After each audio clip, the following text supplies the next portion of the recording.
What's going on, guys? It's Tanuki Teddy here, and I got my co-host Holden in the house. Hey, that's me. That's that guy right here, Mr. Casual Friday. On a Monday. That's what we do. We break rules around here. So today, we're going to rank all 8 of the main Star Wars movies. Now, I realize there's more than 8. But there are some that just can't be spoken of. Chewbacca Christmas Special. What'd you say? What? No, okay.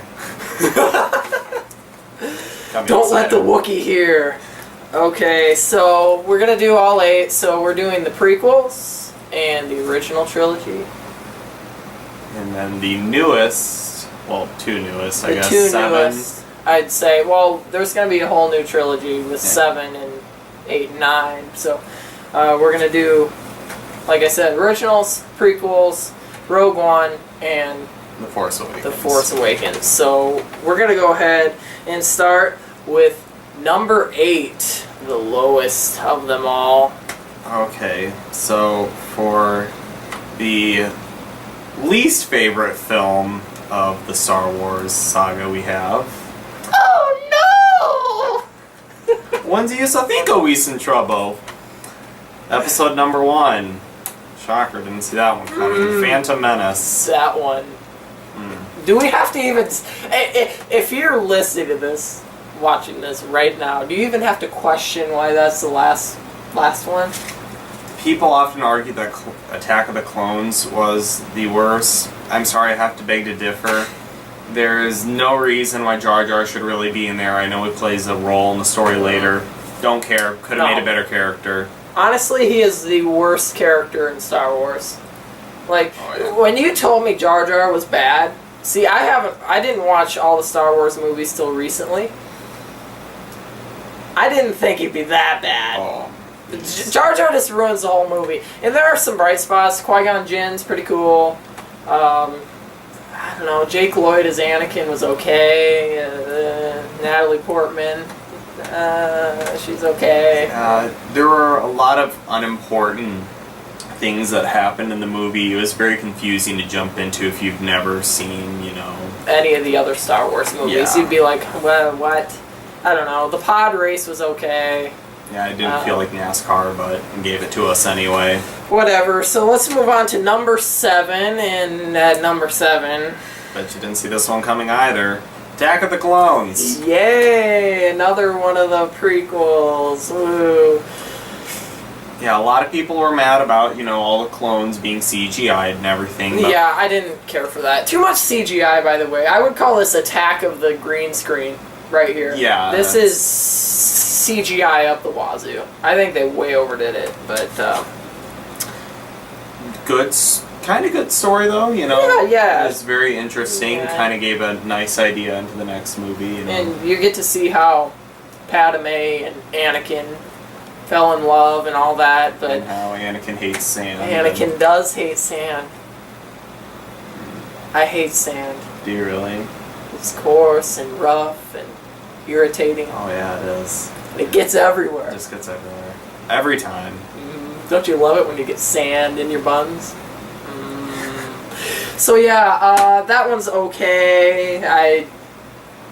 It's not as bad as Phantom Menace. These are the only 2, by the way, that we really don't like. I would say these are just the really bad ones. I don't know. I think they just really screwed up with those 2 movies. They could have done a lot better job. But so number 6, your number 6 is different than my number 6. So what is your number 6? My number 6 is The Force Awakens. Okay. Now keep in mind, everything from 6 up is... no longer trash, it's just we what like our them. favorites are. We like them all.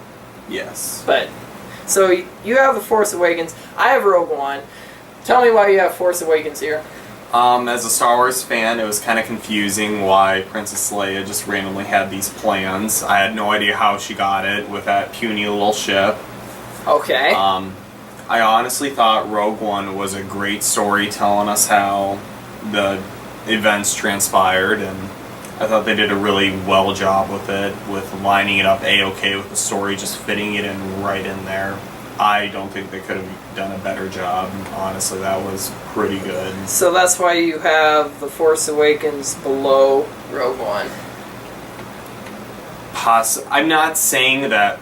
I'd say they're equal, but if I had to put one in front of the other, yeah, I'd say Rogue One is a bit better. Episode 7, The Force Awakens. It's kind of a copy of A New Hope. Yeah, it's just a little copy and paste, rinse and repeat. Don't get me wrong, 7 was amazing. Oh, it was very good. I liked it a lot. Like I said, you have Rogue One higher than The Force Awakens. See, I have Rogue One 6, you have Force Awakens, but they're really close. I mean, I prefer The Force Awakens better because of the nostalgic value. You have Han Solo, even though Luke appears for a little bit, and just holds up, can I accept the lightsaber, right? I don't know how they threw Princess Leia and they took an old cast and meshed it together with a new cast, and I liked Rey, I liked Finn, Kylo Ren and his parent issues, daddy and issues, his old temper tantrums. I don't know. There's just a lot of what I preferred. I don't know. The Force Awakens. I just like it a little better than Rogue One. Rogue One was very good though. It showed the Death Star plans, how that all came to be. It filled in a lot of gaps in the story, but that's the only difference we have on this list. From here on out, we are the same. So if we want to move on, so number 4. So we have the same. From here on out, we are the same, like, legit. We may be saying number 4, but in reality, we mean Star Wars Episode number 3. Revenge of the Sith is our 4th favorite so far. But Anakin, I have the high ground. Do you?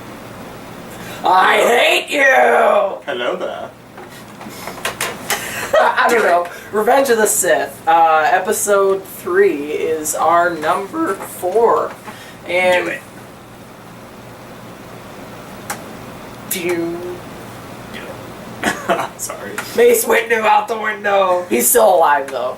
I hope you know that. Moving on to details about the movie.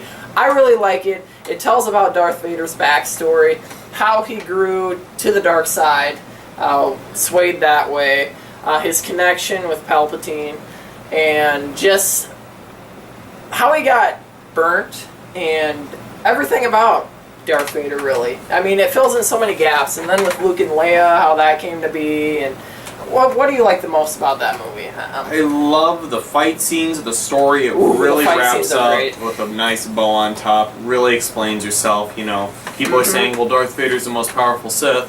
Why is he being controlled by Darth Sidious? Well, it explains to you, in Episode 3. It really just makes sense. People say the acting was bad. I honestly didn't think it was bad. Maybe some bad scripting. Yeah. But you know what? Actors get thrown that all the time. Personally, I liked Hayden Christensen. Some people did not at all. But part of it with the prequels and Hayden, a lot of it was bad script. But Episode 3 gets knocked too much, I feel, by the Star Wars community, I would say. But I think it was really good, and it filled in so many plot holes, so much more than the first 2 prequels. So, and just seeing Yoda, we learn about Yoda, going to fight Sidious, right?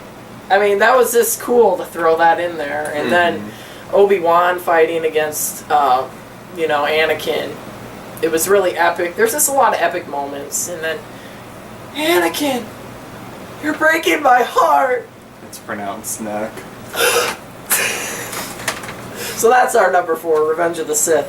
Number 3, we both have A New Hope. Now it's the original trilogy. So as you can see from here, it can only get better. It can only get better, yes. Isn't that right, Chewie? Okay, so A New Hope. This is where it all began. Not timeline-wise, but this is where it started in the theaters. 1977, I believe, or 78. Very, very, very good movie. Classic. I mean, this is where you have to start. If I had kids and I'd show them the Star Wars movies, this is where I'd have them begin. Like, some people would show the prequels first. No, screw that. Show this movie first. It is so good because just everything about Star Wars, I don't know. You meet Darth Vader, Princess Leia, everybody the first time, and you really just get to feel the magic of Star Wars. You know, you have swords that are beams, you know, laser swords and guns, and just everything about it. All the species. I don't know. What do you like the most about A New Hope? Honestly, I love how in-depth they are with the characters. Oh, yeah. Like, Han Solo is just this guy who doesn't care all about money, doesn't even want to save this princess until he hears about money. Then you have Princess Leia, she just doesn't give two craps either. She just wants out of there, and she ain't taking Han's crap. Nope, not at all. Luke's, you know, kind of loyal, trying to figure out what he needs to do with the rest of his life now. And he kisses his sister. So you really like the character development. I do. It just... I don't know, though. It's just learning about the Force for the first time and how it's mythical. And there's so many different angles I just like about A New Hope. Just, it's the beginning. It's a new thing. Is anything else? Character development, reaching our characters, just meeting them. Epic story, epic idea. And the most kick-ass villain of all time. Debatably, Jar Jar. Darth Jar Jar? Yes. No, Darth Vader. Ooh, I love Vader. So that would be our number 3. We're going to move on to number 2. What could it be? Return of the Jedi. Whoa. One whole Jedi.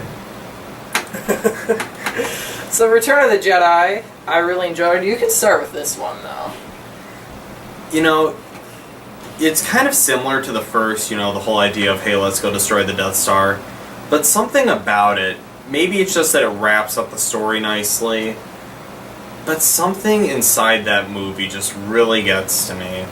I love the Battle of Endor. I just love the idea of Ewoks. They're so cute and little. But the battles were cool. The concept, you get a good look at, you know, Darth Sidious for once, rather than just a little hologram of him. Spooky. You know, you have this whole idea of a hierarchy, and there's Darth Vader, but there's someone even higher, and I don't know, it's just amazing. It's a how far it's gone. It really propels the whole story forward, because I view, you know, both trilogies we have are they're all kind of one story, you know. They're put together so well, and especially with Return of the Jedi, it caps it all off. And Darth Vader, I mean, at the end, how it ends, I didn't expect at all. Darth Vader was the chosen one. Anakin Skywalker, he was the chosen one. And at the end of the day, he did defeat Darth Sidious and overthrow the Empire. But I wasn't expecting it. I thought Luke was going to be, you know, the chosen one, come kill Darth Vader and Sidious. And I thought it was very cool how Darth Vader was the one to actually do it at the end of the day. So he had a little bit of good in his heart, and Luke saw it all the way through. And I think that was very cool. But do you have anything else to say about that one? Oh no, but I'm excited for the number uno on our list. No. No. I am your father. Are you serious? We're kind of the same age. That's a bit weird. No! No! I don't know what this one would be. That's impossible! Well, that's weird because I just told you. So, the only one left, Empire Strikes Back. This puppy is really good. What's your favorite thing about Empire Strikes Back? Okay, we've been talking about this rinse and repeat of, hey, let's go destroy this giant Death Star type deal. But this one, it's a real insight of how the rebellion is. Mm-hmm. You know, we see the rebellion attack the Emperor's Death Star, but what do they do in their free time? Well, this one really goes in depth. It shows you their battles, where their bases are, what they do in their free time, how they're also fighting the Emperor without the Death Star. Oh, yeah. What really happens behind the scenes. You get some of the crazy, outlandish Star Wars, you know, part of its universe. Oh, I know, and going to... It gives you... I don't know, the whole original trilogy itself, like, you get a different feel from each movie. And Empire Strikes Back, I just thought they did such a good job, just the whole mood of the movie. And how you grow to learn more and more about Luke and all of his companions. And, you know, Han's love for Leia grows. I love you. I know. It grows and grows and grows. And, I don't know. It's just the greatest movie reveal ever. You know, Darth Vader being the father of Luke and Leia. Spoiler. But that's not till the 6th. Episode 6. But, you know, he is the father of both of them. But the spoiler, well, not a spoiler, it's not a spoiler. Everyone knows the line, obviously. We said it. But, like, for it to come out like that, I can only imagine at the time, for seeing that for the first time ever, and then learning that, I would be just in shock. Just drop the ball. It's like, whoa. That Luke is Darth Vader's son. Yeah, didn't see that one coming, because, you know, before episode 4, you know, you have Obi-Wan telling us, oh yeah, Darth Vader killed your father. So Yeah. you're just like, oh, whatever. You killed my father. No. I am your father. I don't know. Mark Hamill did an excellent job just with the whole scene of that. I don't know. That's probably why, part of the reason why. But they had such a good fight in it, too, you know, back and forth, and, you know, Darth is trying to persuade him, you know, come join the Sith. We have cookies. The dark side has cookies. I don't know. Do you have any other comments about Empire Strikes? There's so much. We could go on and on, but we're just ranking them on how we feel. What else do you have to say about Empire Strikes Back? One thing I really love is that Lando randomly is wearing Han's outfit in the end. Yes. There's little details like that that are really cool. I like Lando, by the way. The whole Sky City or whatever. I forget. What's the name of the place anyway? Cloud City? Cloud City. I thought that was really cool. And then at the end, how Luke trusts the Force and falls down. It's like, no, you're trapped, Luke. You know, Darth Vader's got you. And he's like, nope, I'm just going to jump off and go down to the vacuum chute. Yeah. And I don't know, Cloud City was cool. Just everything about Empire Strikes Back makes it the best Star Wars movie, in my opinion, your opinion, a lot of people's opinion. I think majority of Star Wars fans think this is the best one or feel that way. But I know some people feel differently. There are things that are great about all the movies that, like, you could debate A New Hope's better, or Return of the Jedi is better, or Attack of the Clones is better.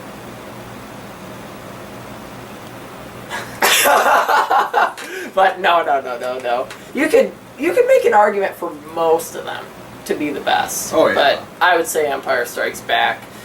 But that is our ranking of the Star Wars films. Let us know what you guys think in the comments. I would love to hear what other people think, and, like, why would you think, you know, Phantom Menace is the best movie? I would love to know. That would be great. Please enlighten me. But yeah, may the Force be with you all. And thank you guys so much for watching. If you like this video, please hit the thumbs up and subscribe. I would appreciate it a lot. And we will see you guys later. Peace out.